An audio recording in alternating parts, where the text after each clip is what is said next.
านพุทธบริษัททั้งหลาย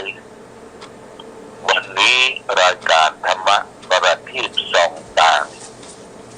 ก็ได้มาพบปะกับพ่อแม่พี่น้องศรัทธาสาธุชนญาติโยมแห่งครั้งหนึ่งวันนี้เป็นวันจันทร์ที่14เดือนธันวาคมพุทธศักราช2563ซึ่งตรงกับเดือน3เหนือเดือนอ้ายใต้แรม14ค่ำวันนี้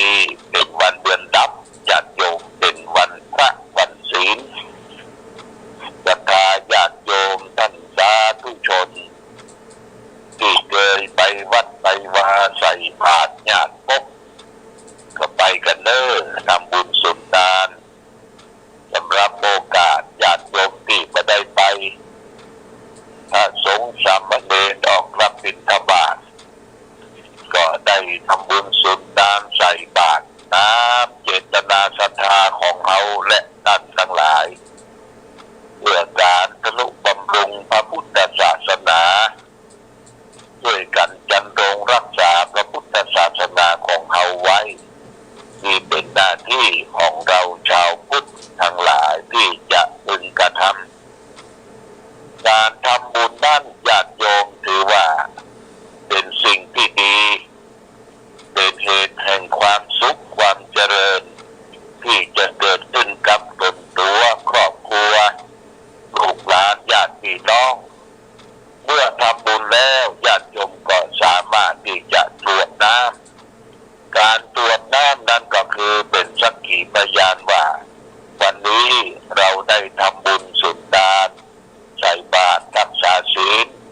ตรวจน้ำก็คือตรวจลงดินญาติโยมตรวจลงดินน้ำเป็นสิ่งที่ทำให้เกิดความแช่มชื่นเบิกบานน้ำรักษาความยุติธรรมน้ำจะอยู่ที่ไหนเนี่ยมันรักษาความเย็นรักษาระดับของมันอยู่เพราะฉะนั้นเวลาเราจะก่อสร้างห้างแสงเพิ่มจึงมีหลอดน้ำเพื่อเอามาวัดระดับของความเสมอภาคความยุติธรรมเพราะฉะนั้นน้ำจึงเป็นปัจจัยสำคัญญาติโยมตรวจน้ำแล้วก็ตรวจน้ำใส่ภาชนะตรวจน้ำก็เอาไปถอกไว้เอาไปเทไว้ที่ใต้ต้นไม้ใหญ่ต้นไม้ดอกไม้ดวงหยังก็ได้นะนี่ทุกครั้งทำบุญสุนทานก็คือตรวจน้ำกวดน้ำถ้าว่ากรรมมันบ่ได้ญาติโยมยังจิตจิว่าอย่างบ่ได้ก็อธิษฐานจิตว่าไปตามกำลมกำปากของเขานะที่เขาเข้าใจข้าพเจ้าได้ทำบุญสุนทานวันนี้ขอคือเทวบุตรเทวดาพระภูมิเจ้าที่คุ้มครองรักษาจงได้รับรู้และอนุโมทนาว่าข้าพเจ้าได้ทำบุญแล้วได้ฮือทานแล้วก็กรวดน้ำลงไปในญาติโยมก็เป็นอันเสร็จพิธีการทำบุญนั่นญาติโยมจะมีกิริยาคือการกระทำของเราเนี่ยที่มันถูกต้องตามหลักคันลองในทางพระพุทธศาสนาบุญจะเกิดขึ้นได้ก็เกิดขึ้นด้วยเจตนาอันบริสุทธิ์ของเราและท่านทั้งหลายเจตนาคือการความพร้อมที่จะให้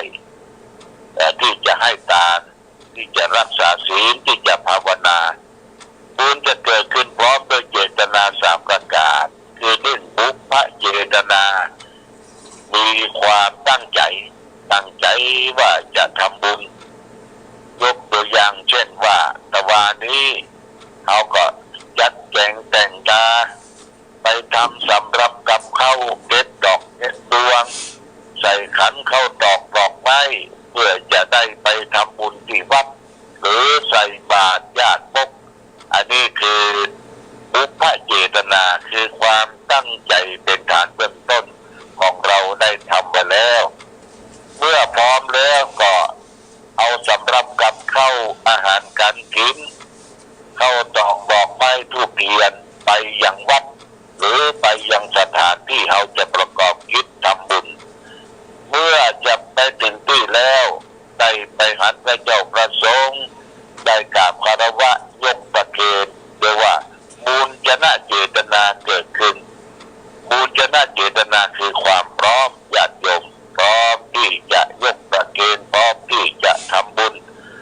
เมื่อยกประเคนทำบุญรับศีลรับพรเรียบร้อยแล้วบุญตัวที่สามที่จะให้มันพร้อมคืออัปปรปเจตนา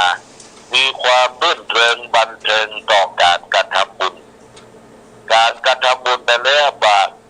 อิดแข่งขันแดงใจว่าอะไรใจคล้องทำวัตถุที่เราตานไปเพื่อเป็นการถูกต้องด้วยเจตนาสามประการโดยญาติโยมหนึ่งบุพเจตนามีความตั้งใจจะทำสองบุญจนะเจตนามีความพร้อมที่จะได้ให้ทานสิ่งนั้นสิ่งนี้สามอัปปรประเจตนามีความรื่นเริงบันเทิงต่อการกระทำบุญไปเพื่อบุญกุศลก็จะเกิดขึ้น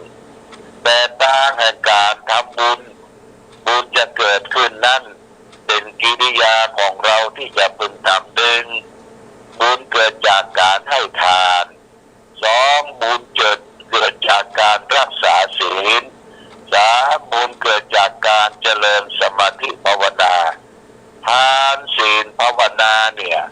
เป็นหลักใหญ่ของเราชาวพุทธทั้งหลายที่จะพึงกระทำหลักใหญ่นั้นก็หมายความว่าเราจะต้องให้ทานและก็รักษาศีลไปโดยรักษาศีลไปโดยแล้วก็มันเจริญสมาธิภาวนาการทานนั้นท่านแยกแยะไว้มีสามประการโดยญาติโยมเด้อหนึ่งอามิสทานคือทานด้วยวัตถุสิ่งของนานาต่างๆสองธรรมทานคือธรรมะเป็นทานสามอภัยทานคือการอภัยต่อกันและกันต่อสรรพสัตว์ทั้งหลายเนี่ยทานสามประการเนี่ยญาติโยมมีอานิสงส์อันยิ่งใหญ่หนึ่งอามิสทานคือทานด้วยวัตถุสิ่งของวัตถุคือเรามองหันจับสัมผัสได้ที่เราไปกินไปทานจะเป็นผลหมากหลากไม้ข้าวปลาอาหารเสื้อผ้าอาภรณ์ผ้าจีวรที่พระสงฆ์จะต้องใช้อย่างหน้าเนื้อญาติโยมนะหน้าเข้าหน้าหนงหน้าหนาวพระสงฆ์องค์เดินหนาวเน็บอยู่ที่ไหนเขาก็สามารถที่จะเอาผ้ากันหนาวพ่องผ้าตุ้มพ่องบวกอุ่นพ่องรุ้งน่องพ่องไปถวายประเคนเพื่อแก่ทุกเจ้าประสงค์องค์เดินได้ใจในการทำบุญและนอกจากนั้นสำหรับกับข้าวอาหารการกินเขาก็ได้ทานไปเพื่อส่งเสริมให้พระเจ้าประสงค์ได้ประพฤติปฏิบัติได้ร่ำได้เรียนได้ศึกษาเพื่อจะนำพาให้เกิดความสุขสงบเย็นสิ่งเหล่านี้ญาติโยมท่านสาธุชนเป็นอามิสทานทั้งนั้นจากอามิสทานคือวัตถุสิ่งของที่มีอยู่เอาฮือทานไปแล้วขึ้นไปแห่งชั้นหนึ่งก็คือฮือธรรมะเป็นทานการฮือธรรมะเป็นทานเนี่ยเป็นทานที่ประเสริฐกว่าอามิสทานธรรมะเป็นสิ่งที่ประเสริฐเป็นหลักธรรมคำสอนญาติโยมการที่เฮาและท่านทั้งหลายจะฮือธรรมะเป็นทานมีหลายวิธีการยกตัวอย่างเช่นง่ายๆว่าเฮาได้กินหนังสือหนังหาสวดมนต์ก็ดีหนังสือธรรมะก็ดีหรือได้ให้ข้อคิดสะกิดเตือนใจผู้ลูกหลานได้ยินได้ฟังมีประสบการณ์ในการได้ร่ำเรียนศึกษามาว่าธรรมะขององค์สมเด็จพระสัมมาสัมพุทธเจ้าเนี่ยมีประโยชน์มีคุณแก่เราและท่านทั้งหลายนี่ก็ท่านก็ได้ชื่อว่าคือธรรมะเป็นทานอันประเสริฐกว่าอภิสทานทั้งหลายและทานที่ อภัยซึ่งกันและกันนะญาติโยมนะคนเราเนี่ยถ้าอภัยให้แก่กันเนี่ยมันเป็นสิ่งที่ประเสริฐเพราะคนเราอยู่ด้วยกันเนี่ยย่างทิพย์ย่างเถียงกันย่างบ่เข้าใจบ่ลงรอยกันอิจฉาตาร้อนจังกันถุยน้ำลายใส่กันปืนปากใส่กันเล่าขวนกันสิ่งเหล่านี้เป็นว่ามันเป็นมละบนทินเป็นเครื่องเศร้าหมองที่มนุษย์คนเราทำขึ้นมาแล้ว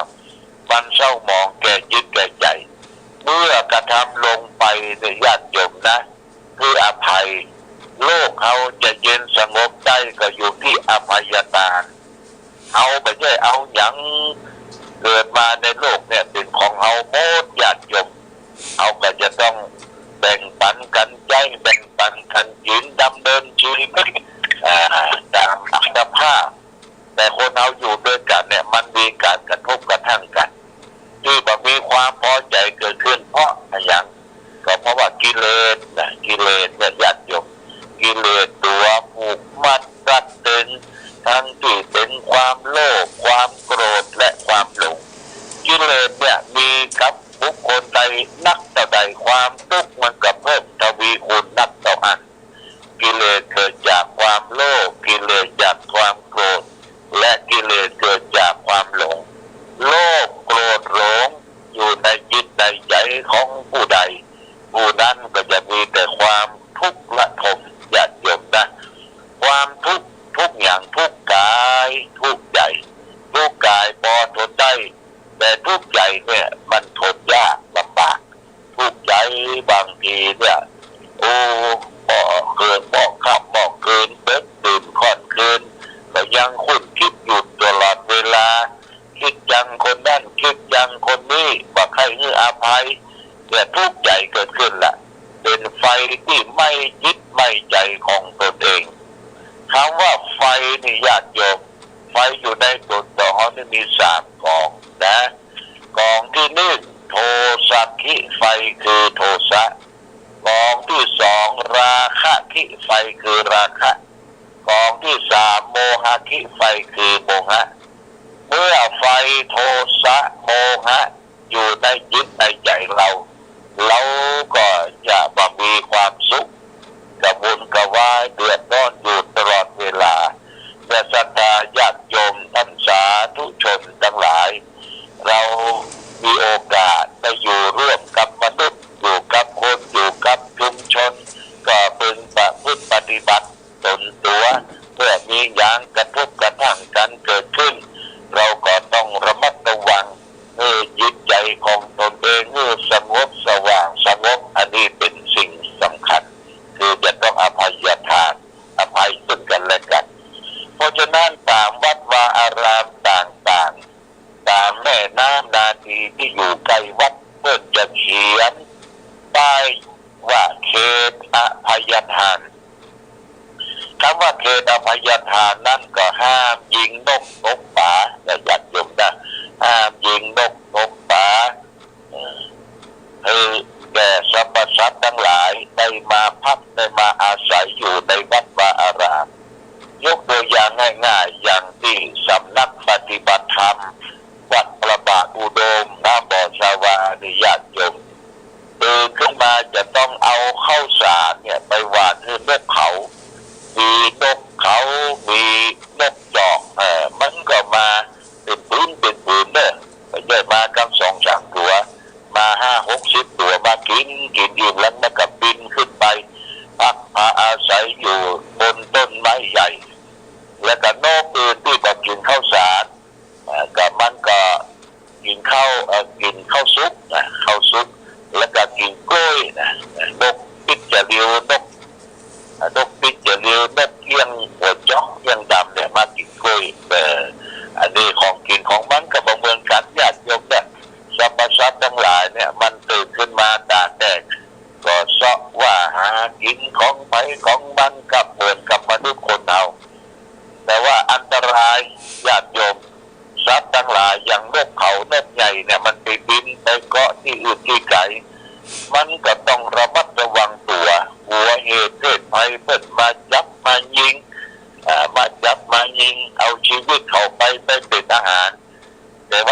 นี้โลกมันเจริญละญาติโยมโลกมันเจริญบ้านเมืองมันเจริญแต่ก่อนนี่เอาปืนบัดแดดเอาปืนกดลูกกดว่าไปเสาะยิงสัตว์สัตว์บางทีก็เอาหนังสติ๊กไปยิงเป็นสัตว์เล็กสัตว์น้อยนี่ญาติโยมท่านสาธุชนเพราะฉะนั้นสิ่งเหล่านี้เมื่อมีเกิดขึ้นเพื่ออภัยนะญาติโยมนะอภัยแก่สรรพสัตว์ทั้งหลายที่บรู้เนื้อบรู้ตัวที่เขาจับเอามาเป็นอาหารเพราะฉะนั้นพระพุทธเจ้าก็ได้เทศนาว่าสิ่งที่เขาจะไปค้าไปขายนะข้อหนึ่งห้ามค้าขายสัตว์ที่มีชีวิตเอามาทำเพื่อเป็นอาหารเนี่ยญาติโยมคือค้าขายของผิดนะค้าขายของสัตว์อาวุธค้าขายสุรายาเมาค้าขายมนุษย์และมีข้อหนึ่งเป็นห้ามค้าขายสัตว์ที่มีชีวิตเอามาทำเพื่อเป็นอาหารนี่ฝากไว้ที่แก่ญาติโยมเรียกว่าทานเขามีสามอามิสทานธรรมทานและอภัยทานญาติทานขึ้นไปก็รักษาศีลโดยญาติโยมนะรักษาศีลห้าเนี่ยช่วยกันรณรงค์รักษาหมู่บ้านศีลห้าผู้ที่รักษาศีลห้าก็จะมีความสุขหนึ่งเป็นเว้นจากการฆ่าสัตว์ชีวิตเบียดเบียนกันสองเป็นเว้นการลักเล็กขโมยน้อยยึดฉวยของบุคคลอื่นบ่โรคบ่เบียดบ่บังบ่อำพรางของไผ่สามบ่ประพฤติผิดนอกใจสามีที่รักเมียแปลงของตนเองสี่บ่ได้กล่าวมุสาวาทพูดเท็จเป็นเว้นจากการพูดเท็จพูดส่อเสียดพูดคำหยาบเป็นเว้นจากการดื่มสุราและเดลัยอันเป็นเครื่องดองของเมาอันเป็นที่ตั้งแห่งความประมาทนี่ก็คือศีลห้านะเป็นหลักของความเป็นมนุษย์เป็นคนเฮาเมื่อศีลเฮาดีญาติโยมเฮาก็มีความสุขจะได้เบียดเบียนสัตว์เล็กสัตว์น้อยจากศีลแล้วต่อไปก็ภาวนาทานศีลภาวนาคือมันสงบจิตใจเขาจะได้เยือกได้เย็นได้ญาติโยมได้ก่อนจะรับจะนอนไหวพระอรหังสัมมาสัมพุทโธภควาจบแล้วว่านะโมสามจบก็นั่งขัดสมาธิเอาเท้าขวาทับเท้าซ้ายมือขวาทับมือซ้ายหงายมือขึ้นเอาหัวแม่มือชนกันแล้วก็หายใจเข้าพูดหายใจออกโทพูดเข้าโทออกจิตใจเยือกเย็นสุขุมสัก5 นาที10 นาทีแล้วก็แผ่เมตตาให้แก่สรรพสัตว์ทั้งหลายนี้เรียกว่าภาวนาคือการกระทำให้เกิดขึ้นมีขึ้นเพื่ออย่างเพื่อฝึกสติเรามีสติสมบูรณ์เมื่อมีสติสมบูรณ์แล้วสมาธิความตั้งใจมั่นก็จะเกิดขึ้นเมื่อสมาธิมีความตั้งใจมั่นเกิดขึ้นและสุดท้ายปัญญามันก็เกิดญาติโยมนะปัญญาที่จะเกิดนั้นคือการรอบรู้ทั้งปัจจุบันรอบรู้ทั้งอดีตรอบรู้ทั้งอนาคตที่ยังมาถึงปัญญาตัวนี้คือว่าปัญญาที่จะให้เกิดความจากความทุกข์หรือว่าโลกุตระปัญญาที่เขาสอนแสดงคือปัญญาที่อยู่เหนือโลกอยู่เหนือความทุกข์ทั้งหลายเอาละญาติโยมท่านสาธุชนทานศีลภาวนาเนี่ยเป็นกิริยาของการทำบุญเป็นหลักใหญ่ฝากไว้เป็นข้อคิดพิจารณาแก่ญาติโยมท่านสาธุชนทั้งหลายมาณโอกาสนี้เอาละวันนี้รายการธรรมะประทีปส่องต่างได้มาพบศรัทธาญาติโยมท่านสาธุชนทั้งหลายก็พอสมควรแต่กละเวลาขอความผาสุขความเจริญจงมีแก่ญาติโยมท่านสาธุชนทุกท่านท่านทั้งหลายได้ประสบโชคดีประกอบไปด้วยอายุวันนะสุขภาระมีปฏิภาณทานสารสมบัติธรรมสารสมบัติรายการธรรมะประทีปส่องต่างก็ต้องขอลาก่อนขอผู้ฟังจงตั้งมั่นจิตหันษาด้วยธรรมะขององค์พระพุทธาได้นำพาให้เกิดความสุขสงบ